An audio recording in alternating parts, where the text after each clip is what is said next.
This week I'm testing the Porsche Cayenne, and these are my top 3 family-friendly baby drive features.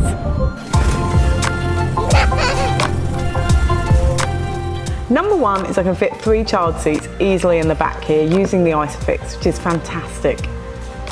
Number 2 is I can unlock any of the doors just by having the key on my person, which is really handy.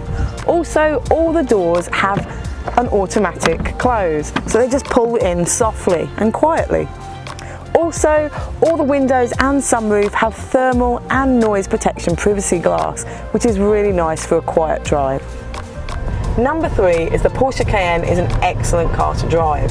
It's really nice and smooth and quiet. It does have a night vision camera, and it also has a little turbo button that gives you 20 seconds of high performance power, which is really good fun for getting up to speed. The Porsche Cayenne has been a fantastic baby drive this week. To see the full review, go to BabyDrive.com.au.